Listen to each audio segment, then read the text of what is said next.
15, 14, 13, 12, 11, 10, 9.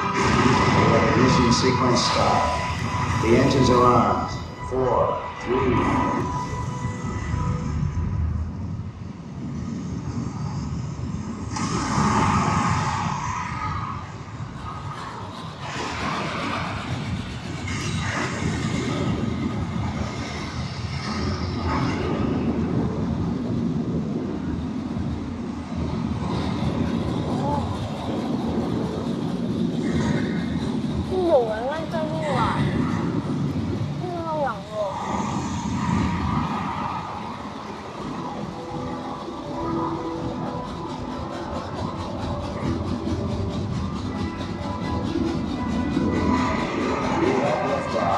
Liftoff at 7:51 a.m. Eastern Standard Time.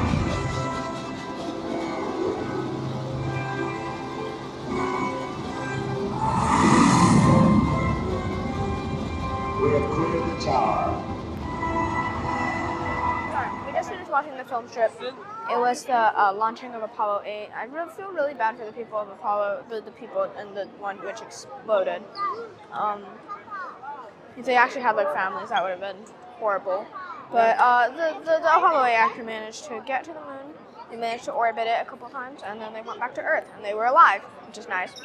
As in the film strip, it was like really, it made you feel really like, I don't know, anticipating, because it was just like a film strip, you know? Like, it gave you exactly 3 minutes of countdown, and it was absolutely terrifying, because it just made like you feel like, uh-oh, wait, what if these people are exploding? Because I thought they were the people who are supposed to walk on the moon. Of course not.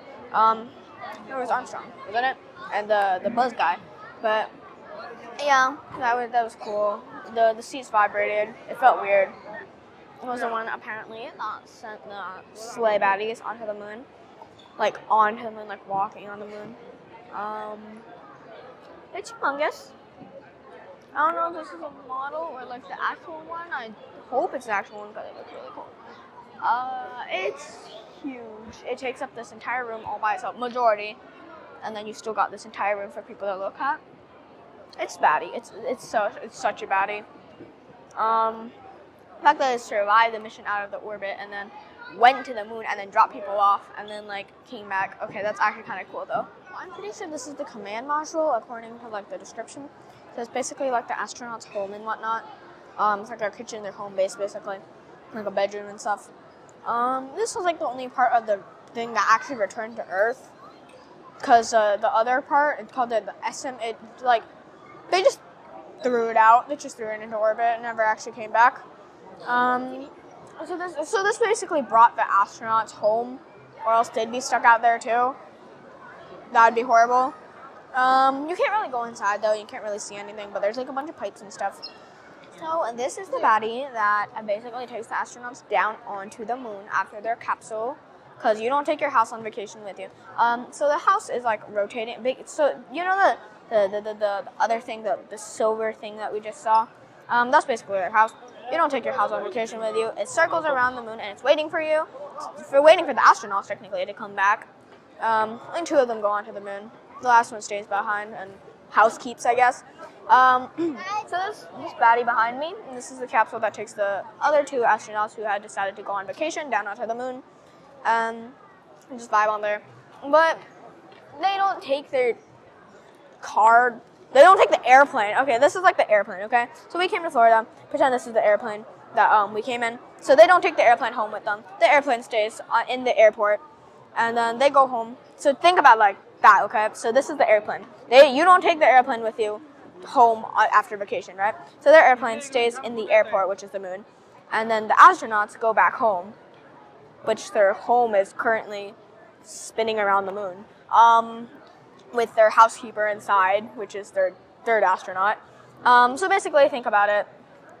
This stays on the moon forever. You can't get it back. You can't take the airplane home. So then the astronauts go back home, and then they go back to Earth. But this stays on there forever, basically. So it's like a transportation capsule, basically. So this is basically the thing that the astronauts sat in when they were leaving and when they were coming back. So basically, it is, as you can see, it is very burnt and it's very crusty. It has entered the Earth's atmosphere and left it one time for each or 2 times in total. Probably crusted up in the meantime. As you can see, there's a lot of rust, there's a lot of oxidation. Because this one is actually real. The model one before was actually white because it's never actually gone into outer space. So this is basically the another piece of lunar rock. This one is 4.5 ounces. It's a lot larger. It's found on the Marsh of Decay. It is 3.7 billion years old, and now it is on Earth. And now it's in a glass pyramid. It's found by Jim Irwin in a place that I cannot pronounce. You can look at the guide. We can't rub this one. Probably not very smooth. Would probably break your hands. It's a baddie. So this is like a space pen. It's called the Fisher Space Pens. It's like a pen which can virtually write anywhere, like underwater, upside down. It can write at 250 degrees Celsius, Fahrenheit and like negative 30 degrees Fahrenheit. So virtually everywhere. Don't know anywhere else on Earth that you'll find temperatures worse than that. But it's basically like ultra compressed ink so that it can write in outer space as well. Or else like the ink won't come out because of zero gravity. So this one was basically like it compressed it enough so that it will actually come out even in outer space. I don't know why, but I find this cooler than the actual rocket, which is kind of weird. Like, is that weird? Is that weird? It might. I always wanted a pen that can write underwater. I need to get me one of those.